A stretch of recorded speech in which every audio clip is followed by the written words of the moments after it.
Hallo ihr Lieben und schön, dass ihr wieder dabei seid. Ich bin Maria und ich lebe mit meiner Familie in Berlin. In meinem Schrebergarten ist noch der Winter eingezogen und daher ist an Gartenarbeit aktuell nicht zu denken. Natürlich freue auch ich mich schon auf die Anzuchten und sortiere dafür fleißig mein Saatgut, damit wir damit auch im nächsten Video starten können. Um das nicht zu verpassen, abonniere doch bitte unbedingt meinen Kanal. In meinen Statistiken sehe ich, dass nur ein Bruchteil von euch wirklich Abonnent ist. Und so würdet ihr mir eine Freude machen, mich unterstützen und ich bekomme auch mehr Reichweite. Das ist unfassbar lieb von euch. Vielen Dank. Im heutigen Video zeige ich euch ein paar super leichte Frühlingsdeko-Ideen, die dazu im Nebeneffekt auch noch katzensicherer sind als ein gewöhnlicher Blumenstrauß. Starten wir mit der wohl leichtesten Variante der Dekoration, und zwar brauchen wir dafür eine Vase, die einen kleinen Hals hat. Ich nehme hier ein Glas von weg, das ist sehr praktisch. Dann brauchen wir eine Schnur und auch bei Bedarf ein bisschen Dekoband. Ich mag das, wenn das alles so ein bisschen natürlich ist, deswegen habe ich hier so eine Borte und passend dazu so eine Jute-Schnur. Dann wickle ich mir Schnur ab und befestige die Schnur möglichst sicher mit einer Schlaufe an unserer Flasche.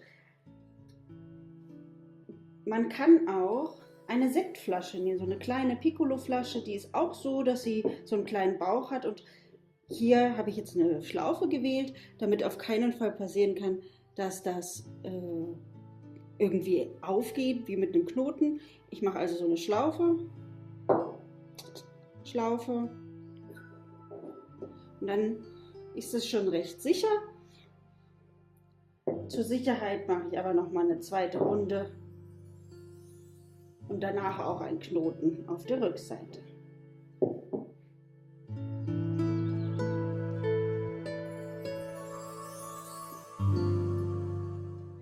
Wer die Flasche jetzt noch etwas verzieren möchte, da würde ich jetzt hier so ein Gewebeband nehmen.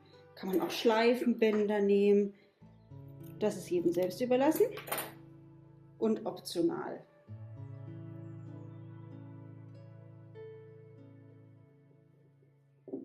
Und dieses Band bringe ich jetzt noch an.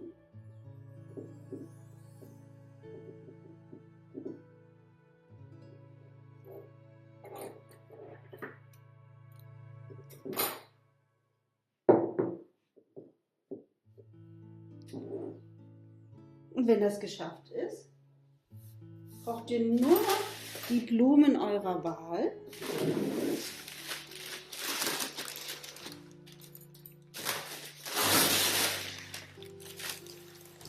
Ich habe mir hier so einen bunten Mix im Blumenladen mitgenommen.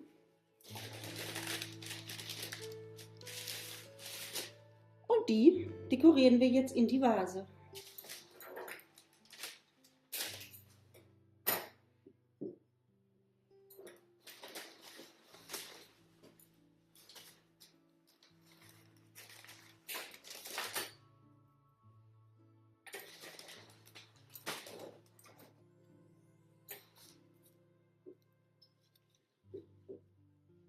Und schon ist es fertig und kann an einem beliebigen Ort aufgehangen werden und ist damit absolut katzensicher. Ich zeige euch mal.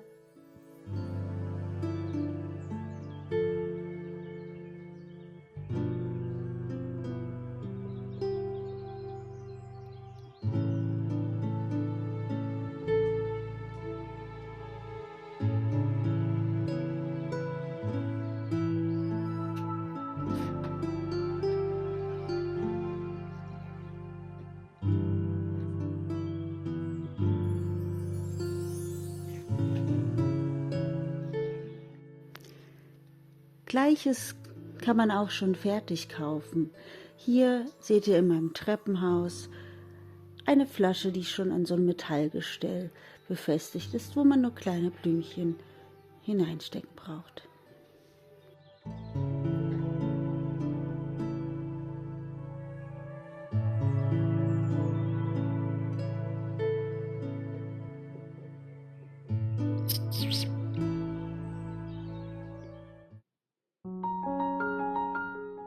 Die nächste Variante ist mindestens genauso einfach. Hier nehme ich wieder ein großes Glas, auch zufälligerweise auch wieder von Weg. Bei diesem großen Glas habe ich den Vorteil, dass Weg ja Deckel anbietet, die, wenn ich die auf die Gläser lege, nicht ganz dicht sind. Aber eine Katze kommt hier nicht mehr rein. Als nächstes, damit das hier unten noch etwas dekorativer ausschaut, benutze ich so gefärbtes Moos. Das habe ich jetzt hier bei Woolworths für 1,50 bekommen. Und das lege ich ganz unten auf den Boden des Glases.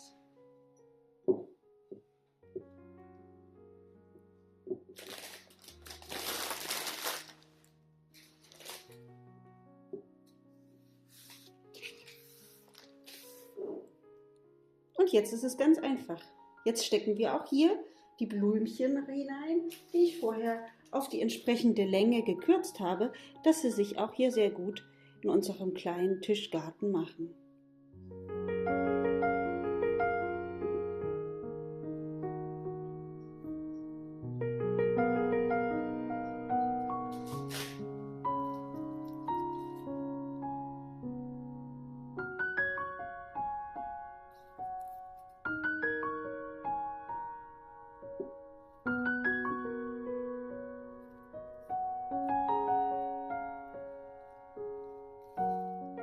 Vielen Dank an alle, die an der Community-Umfrage teilgenommen haben. Das war ja eindeutig. Die Tomaten sind Spitzenreiter und keine Sorge, bald geht die Tomatenanzucht los.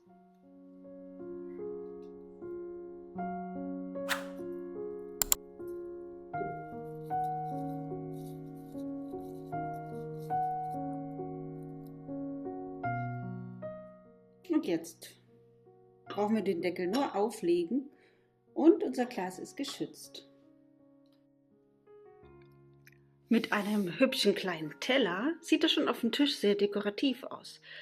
Zu Ostern könnte man jetzt natürlich hier noch ein bisschen Osterdeko hinmachen. Da das aber noch zu früh ist, habe ich etwas anderes gefunden bei Woolworths und das fand ich doch ein bisschen sehr süß. Das sind so kleine Deko-Gießkannen und Deko-Gartenzubehör. So eine kleine Hake, das ist schon so kitschig, dass es schon wieder vollkommen süß ist. Daher werde ich das jetzt mal dahin bauen. Ich denke, dass sich meine Kinder darüber sehr freuen werden.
Es gibt aber auch eine langlebige und nachhaltige Alternative zu Schnittblumen, die nicht welken und immer in voller Blüte stehen. Das sind solche, ja, sagen wir Klemmbausteinblümchen. Die haben mir meine Kinder zusammengebastelt und geschenkt und die dürfen jetzt auch bei mir in der Wohnung stehen. Ich habe euch mal meine Variante verlinkt. Da sind viele einzelne Blüten dabei und die habe ich in meiner Wohnung verteilt. Nun gibt es ja häufig auch diese wunderschönen kleinen Frühblüher im Supermarkt oder ich war jetzt im Gartencenter. Und auch für die gibt es eine Lösung, diese Katzen freundlich zu pflanzen oder einfach nur so zu pflanzen, dass sie sehr dekorativ sind. Dazu brauchen wir wieder eine Vase. Die ist schon relativ hoch. Und in diese Vase setze ich jetzt die kleinen Frühblüher und um die zu pflanzen, nutze ich Perlite. Die Perlite habe ich jetzt schon im Wasser eingeweicht. Die sollen meine Basis sein für die kleinen Pflänzchen. Das Wasser benötige ich jetzt nicht mehr, die sind jetzt ordentlich vollgesogen.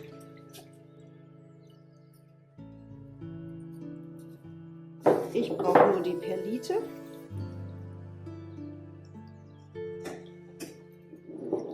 Und wenn die ordentlich abgetropft sind, dann kommen die gleich in diese große Vase.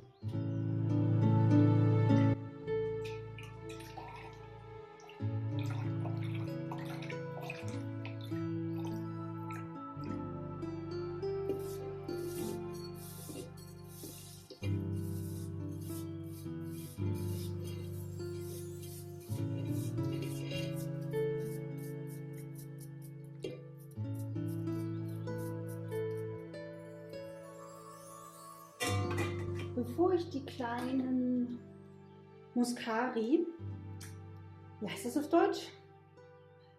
Das fällt mir nicht ein, schreibt es mal in die Kommentare. Also diese kleinen Frühblüher, die packe ich nicht mit der Erde in meine Perlite, sondern die werde ich vorher aus der Erde befreien und nur mit der Knolle in meinen Topf setzen. Die spüle ich jetzt alle ordentlich ab, sodass wirklich nur noch das Pflänzchen mit den kleinen Wurzeln übrig ist.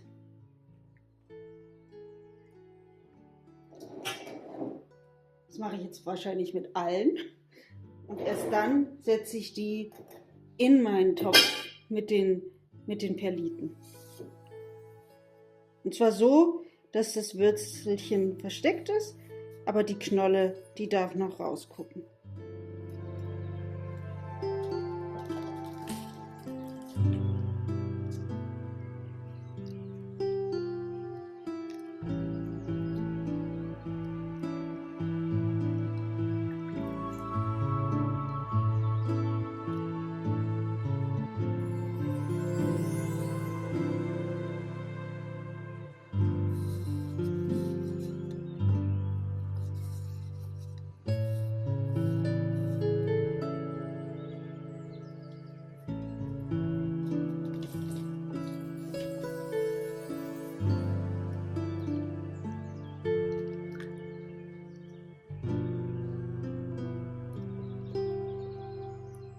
Ich habe jetzt schnell alle gewaschen, um sie jetzt ein bisschen zügiger einsetzen zu können.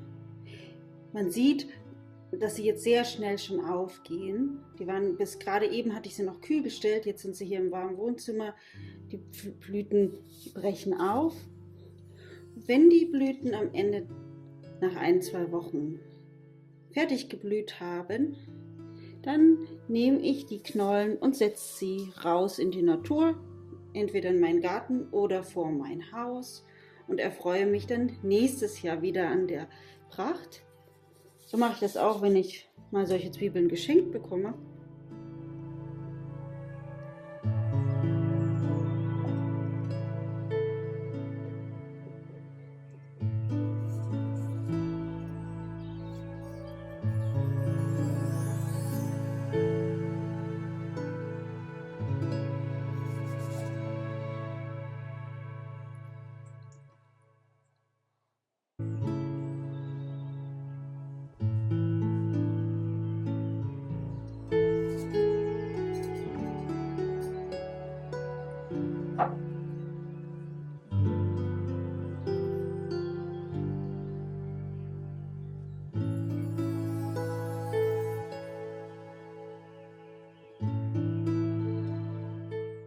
persönlich finde es jetzt schön, wenn man hier noch so eine kleine Borte an den Boden bindet.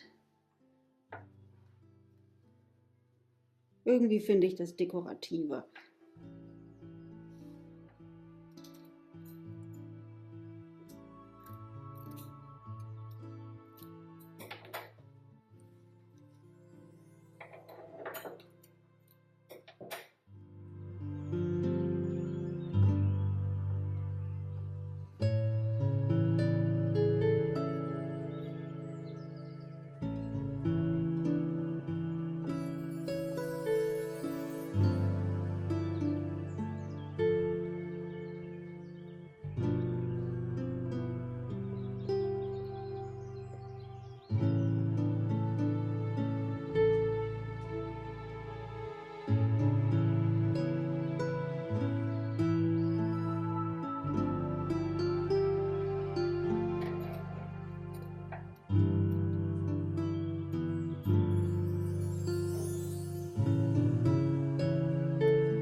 Ja, damit verabschiede ich mich von euch. Vielen, vielen Dank, dass ihr wieder dabei wart.